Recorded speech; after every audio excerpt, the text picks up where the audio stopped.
सबसे बड़ी बीमारी का नाम पता है आपको? सबसे बड़ी बीमारी का नाम क्या है? अरे नहीं, आंसर कैंसर कुछ नहीं। हाँ, ये माता जी ठीक से सुनती हैं, आयंगार माता जी ये बता रही हैं। क्या कहेंगे लोग, यही है सबसे बड़ा रोग है। इसी कारण से लोग भजन नहीं करते। क्यों? तिलक लगाएंगे तो लोग क्या कहेंगे, तुलसी बांधेंगे तो लोग क्या कहेंगे, कीर्तन करेंगे तो लोग क्या कहेंगे, भगवान के सामने नाचेंगे तो लोग क्या कहेंगे। अरे भैया, ये कहने की परवाह करोगे तो जीवन ऐसे ही चला जाएगा।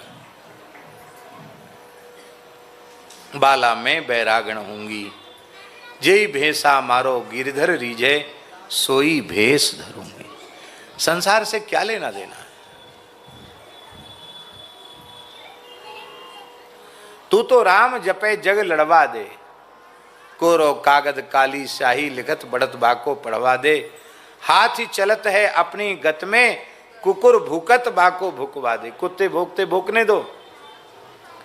कहत कबीर सुनो भाई साधो, नरक पचत बाको पचवा दे। और तू तो राम भजे जग लड़वा दे। लोग भजन क्यों नहीं करते, सत्संग क्यों नहीं करते, भगवान की भक्ति क्यों नहीं करते?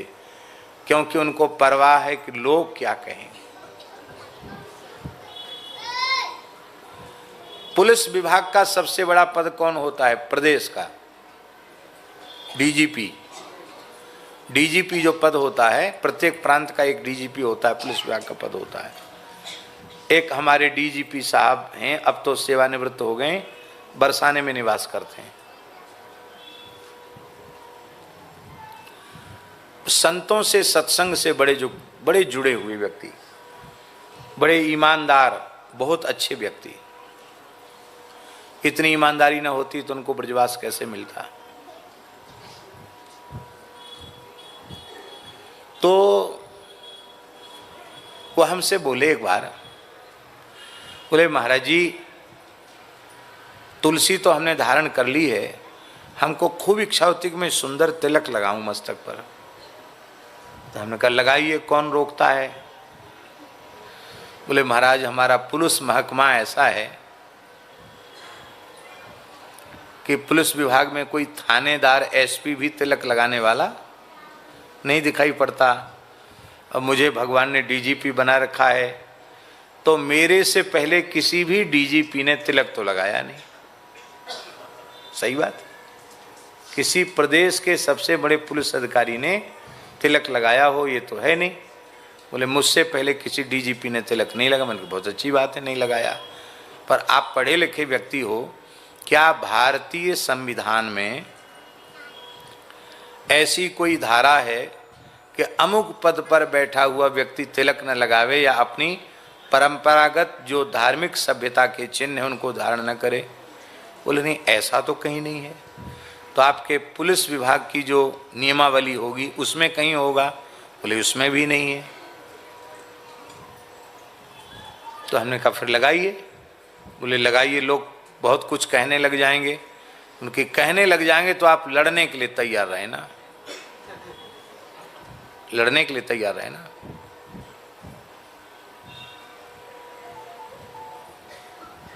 बोले ठीक है।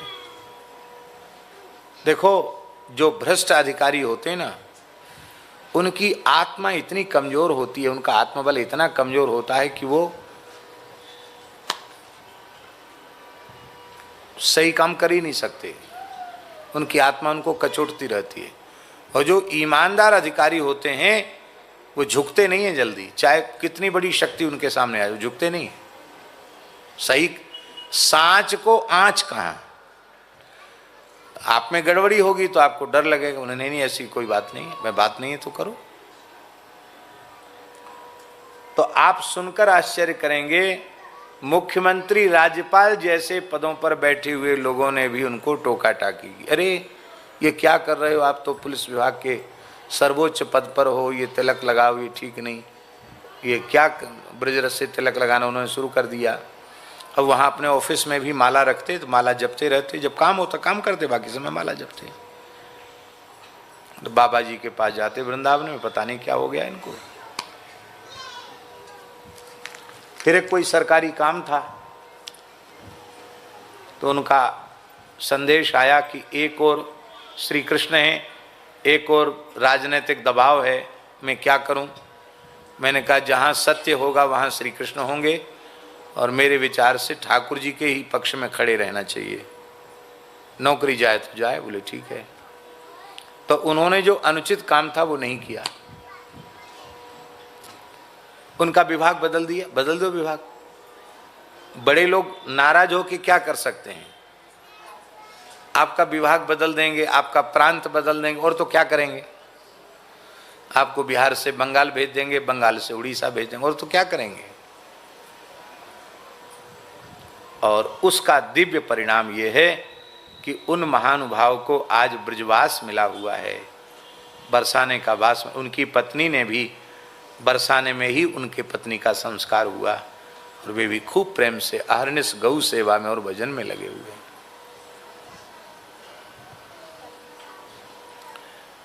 और भी बहुत से ऐसे लोग हैं। हमारे एक पथमेड़ा के समर्पित भक्त हैं, हमारे बहुत प्रेमी हैं, उनके परिवार के सब लोग अपने ठाकुर जी से जुड़े हुए हैं। इस समय प्रधानमंत्री के प्रधान सुरक्षा अधिकारी हैं वो, उनके नीचे आईजी काम करते हैं। प्रधानमंत्री की देश विदेश में संपूर्ण सुरक्षा उनके अधीन है। दोनों समय संध्योपासन करते हैं, 1 सहस्त्र गायत्री का नित्य जप करते हैं। ऐसा ब्राह्मण खोजने से मुश्किल को मिलेगा। उनके पुत्र भी ऐसे ही दोनों समय की संध्या करने वाले, गायत्री जपने वाले, घर में पूर्ण वैदिक धर्म का पालन होता है। और ईमानदार इतने हैं कि इतनी बड़ी आयु तक नौकरी करते हो गया उनको, अब तक वे अपना घर नहीं बना पाए। क्यों? जो पैसा आता है सरकारी तनख्वाह का, उसका दशांश तो वे गौ सेवा कर देते हैं। अब बचा कितना, तो बच्चों की पढ़ाई लिखाई, अपना खर्च, उसी में सब जैसी आराम हो जाता है। हाँ, किसी के कर्जदार नहीं है, लेकिन सब उसी में लग जाता है। लग जाए तो लग जाए, लेकिन उनकी संपत्ति क्या है?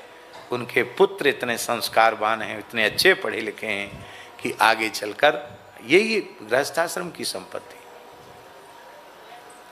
उनको तो दुनिया में कहाँ कहाँ ही नहीं जाना पड़ता है, लेकिन वे पूर्ण गोव्रती हैं।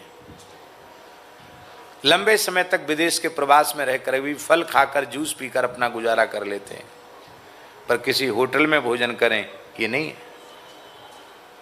अब बड़ी अच्छी अच्छी बात सुनाते हैं। अभी उन्होंने बताई एक बात हमको, बोले लंदन में गए थे, प्रधानमंत्री का कार्यक्रम था, तो सारा मुआयना करना पड़ता ना सुरक्षा का। तो जिस होटल में व्यवस्था थी रुकने की, उसके मालिक ब्राह्मण थे, वो भारतीय थे। उनको पता चला कि ये शर्मा जी बड़े पवित्र ब्राह्मण हैं, तो उन्होंने कहा कि आप भोजन नहीं करते हैं? बोले हाँ, हम हमारा कुछ नियम ही ऐसा है, फल वगैरह हम ले लेते हैं, भोजन नहीं करते।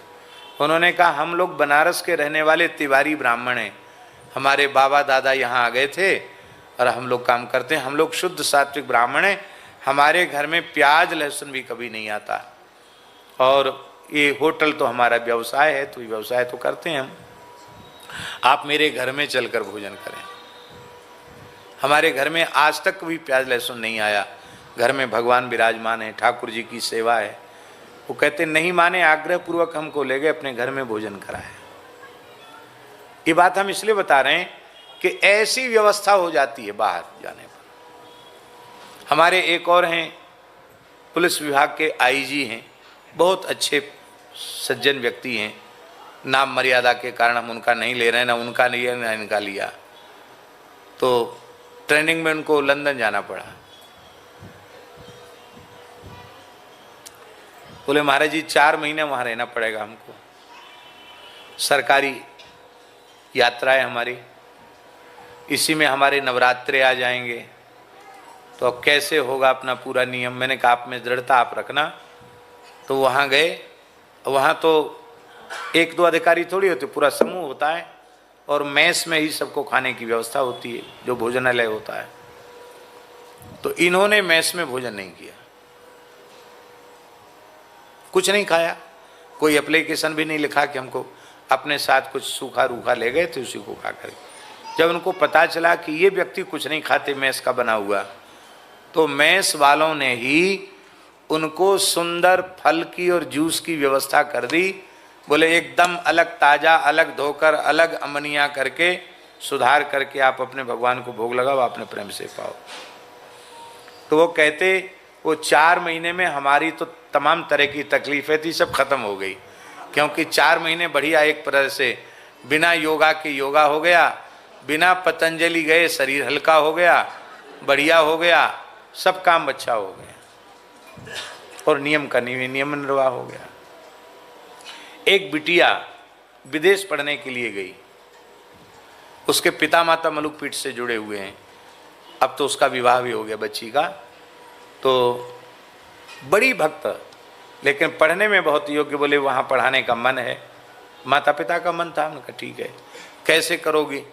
वो बच्ची वहाँ 2-4 दिन तक भूखी रह गई हॉस्टल में।